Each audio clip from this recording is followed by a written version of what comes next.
Assalamualaikum dan salam Sarawakku sayang. Bersama saya Hafizah Munirah Marab dalam Bukti Nukas edisi tengah hari 10 Jun 2020. Berita utama, Sarawak Produktif yang merangkumi siri webinar akan menjadi platform digital membantu perniagaan tempatan.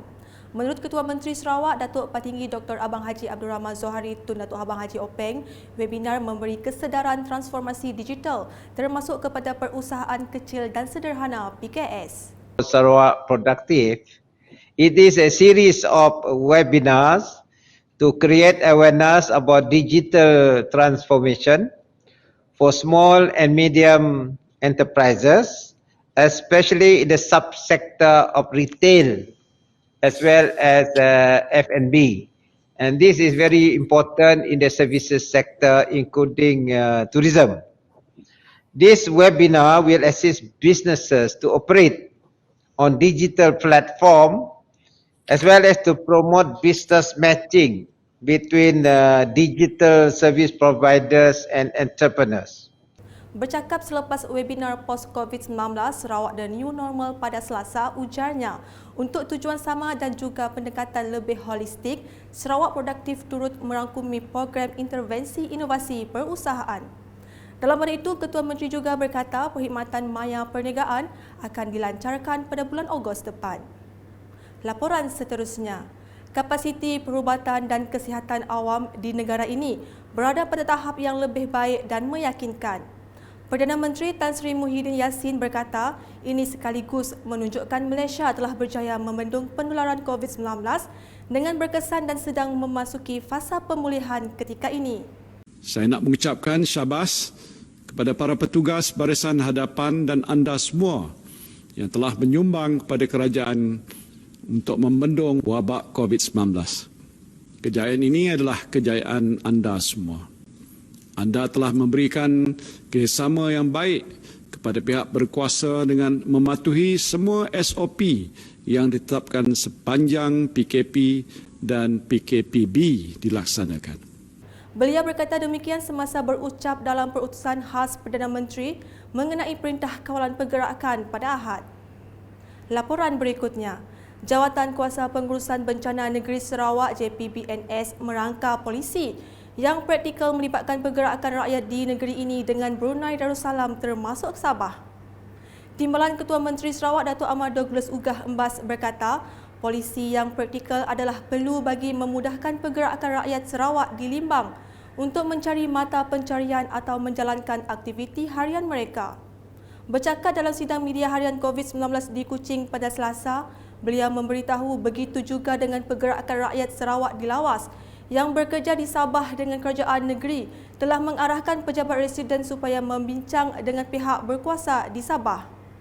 Pertama, orang Sarawak duduk kerja di Brunei perlu balik ke Limbang tiap-tiap minggu. So, are we going to quarantine them? No, not fair. Tapi kita ada ambil tindakan untuk menentukan bahawa pergerakan mereka untuk mencari mata pencarian tidak terganggu. Begitu juga kita menghadapi masalah kepada pekerja di Lawas yang bekerja di Sabah. So, kita telah mengarah Tuan Residen di sana untuk berbincang dengan kerajaan Sabah. Kerana Sabah pun dia mensyaratkan siapa nak masuk Sabah mesti disaring 3 hari belum lepas ke Sabah. Tetapi kalau orang Lawas setiap hari ataupun 3-4 kali satu minggu ulang alik ke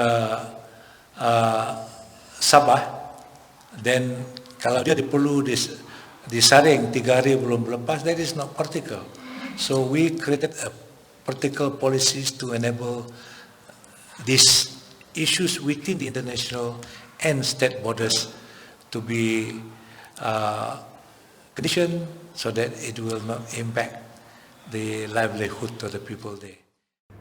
Tambahnya, Kerajaan Sarawak memiliki hubungan baik dengan Brunei dalam usaha mencari jalan penyelesaian mudah bagi melancarkan pergerakan rakyat di bahagian Limbang. Berikut pula, Malaysia masih menutup pintu sempadan kepada warga asing kecuali para diplomat dan peserta Malaysia Rumah Kedua, tetapi dibenarkan dibuka khusus kepada warga negara Malaysia yang pulang dari luar negara.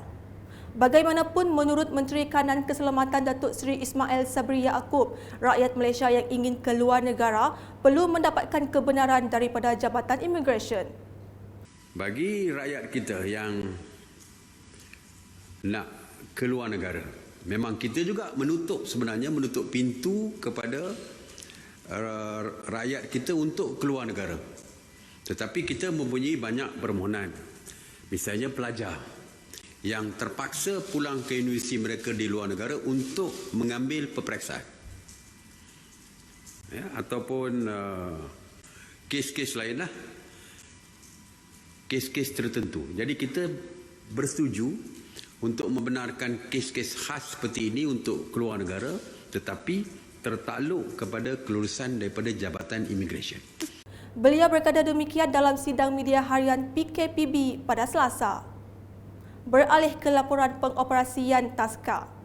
Lawatan Menteri Kebajikan Kesejahteraan Komuniti Wanita Keluarga dan Pembangunan Kanak-kanak Sarawak, Datuk Seri Fatimah Abdullah ke TASKA Horizons pada Selasa bertujuan untuk melihat persiapan yang dilakukan dalam mematuhi SOP pengoperasian TASKA.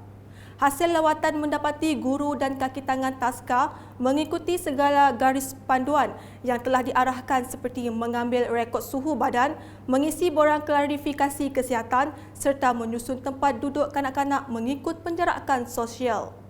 Menurut Datuk Seri Fatimah, pihak TASKA perlu membersihkan setiap peralatan kanak-kanak di TASKA setiap hari selepas digunakan bagi menjamin kebersihan dan keselamatan kanak-kanak. Tambahnya terdapat pemberian subsidi berjumlah RM180 sebulan kepada ibu bapa yang menghantar anak-anak ke TASKA yang berdaftar, yang mana mereka perlu memohon dengan TASKA berkenaan dan TASKA akan memohon dengan pihak Jabatan Kebajikan Masyarakat JKM. Sebelum mengakhiri buletin, saksikan video lagu khas buat para petugas Barisan Hadapan yang banyak berkorban dalam memerangi penularan COVID-19. Terima kasih Fraulein.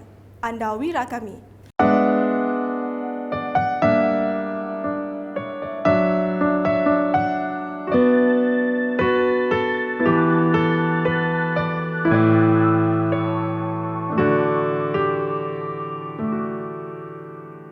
Tak peduli bahaya,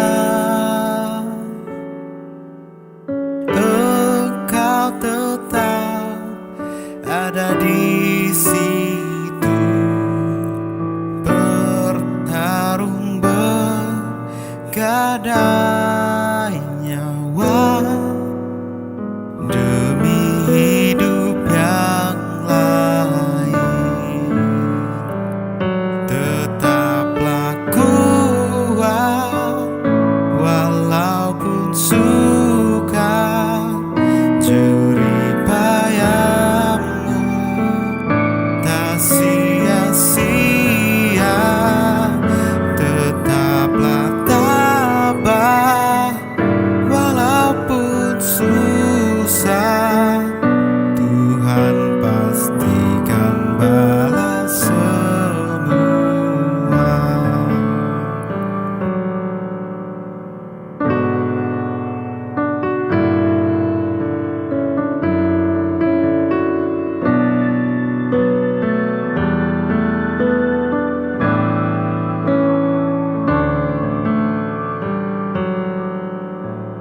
Engkau tetap menjaga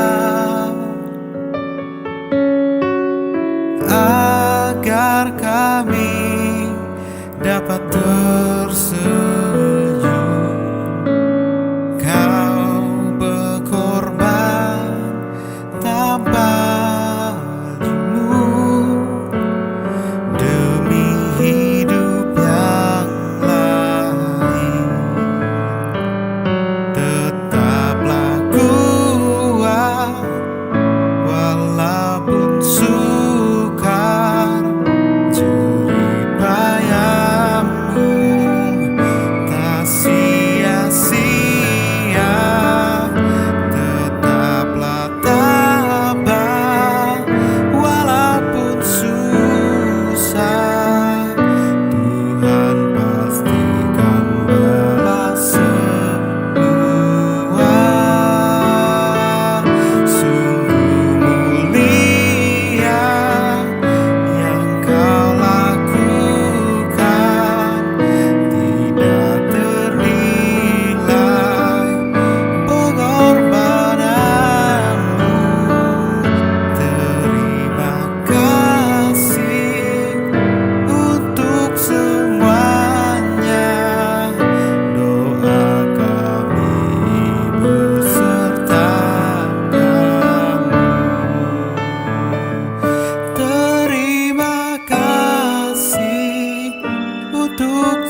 Sekian bersama saya Hafizah Munirah dan kru penerbitan. Ikuti berita selanjutnya pada edisi petang. Dapatkan berita terkini Sarawak dengan melayari portal ukas.sarawak.gov.my, UKAS channel di YouTube atau melalui Facebook, Twitter, Instagram dan aplikasi Telegram Buletin UKAS. Salam UKAS.